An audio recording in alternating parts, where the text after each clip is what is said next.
Hello, family and friends. Welcome back.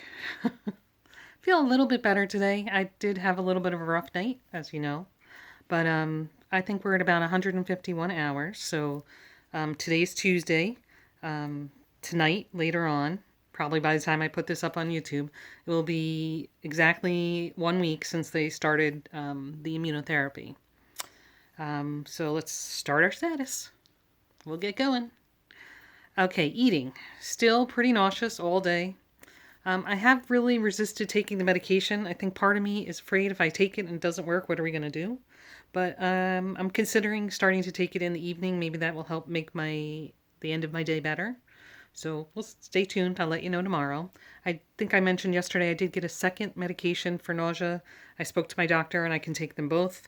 They're still at the pharmacy, but I'm going to send somebody out to the pharmacy shortly to go pick up a stack of prescriptions. My mouth pain is increasing. I did again talk to my doctor about that today at my appointment, and she said that, or the nurse practitioner said that oftentimes the insurance company won't cover the magic mouthwash, but if she orders each piece individually and I do the mixing, then it works. So I have one part, and she was going to order the other two, and then I'll be doing the mixing, and we'll see how that goes. She also indicated if it's hurting now, this early on, it will probably continue to hurt after each treatment.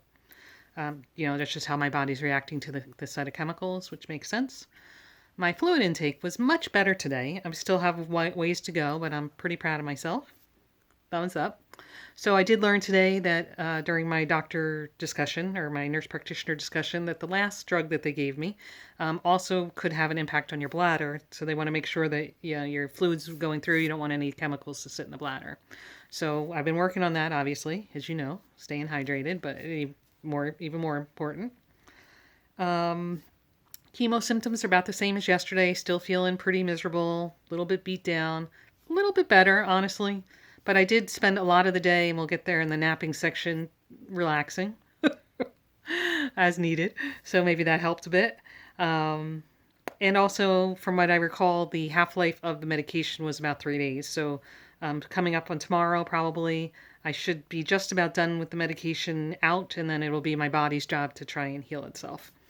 Let's see. So maybe we're getting there as far as the chemical levels. Chemo brain, about the same, I think. Haven't done a whole lot to test it, so don't know. Sleep. Did not sleep well last night.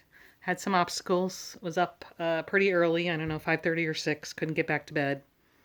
But I have periodically, lay down, and or napped for the whole day between activities. Movement. So I did not make my 7K goal yesterday, as I alluded to. I was a little bit over 5,000, but I'm not disappointed. I was moving. And one thing I did get to do was, since I was home and feeling not too bad, I did one sun salutation yoga. I was able to do one full run. I did feel that little super flexy thing that I was a little worried about. I did talk to the doctor. I'll catch up on that in a minute. I usually try to do two, so I have one on the left side and one on the right side, but I'm like, let's start small. So I did one sun salutation and I felt very accomplished. And then in the filing in the anecdotal information, before I went to the hospital and started my treatment, I had done some sun salutations. And when I was on my belly on the yoga mat, I could feel something in my belly, like hard. I don't know if it was fluid, if it was misplaced organs, if it was malignancy, what it was, but it was definitely uncomfortable. When I was laying flat on my belly, I could feel something pushing.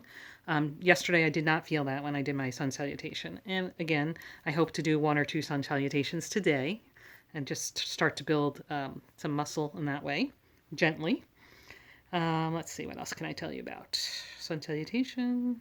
So I did go to the doctor today. I had a quick finger stick where they checked my CBC.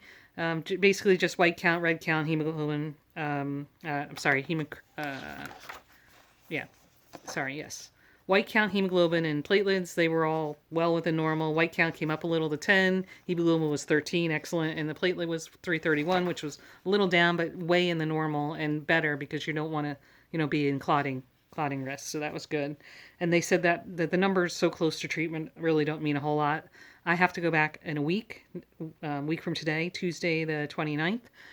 for more blood work and a doctor visit so that they can have eyes on and see how everything's going. Additionally, I got the Neulasta shot. Blech. I knew I didn't like it. I have had it before. It hurts when it goes in. It hurts afterwards. It burns. It's sore. It feels like a fluey, yucky feeling. I did talk to her. She said that they've had some success if you go on to Claritin right away for 5 days after you get the shot. They said the antihistamine reaction of your body to the Claritin actually reduces the flu-like symptoms from the Neulasta shot. So I'm going to do that, even though I'm a little hesitant to go on extra medication. I don't want to add in those flu-like symptoms on top of everything else that I'm feeling as far as recovering from the chemo. So I decided that I want to do that.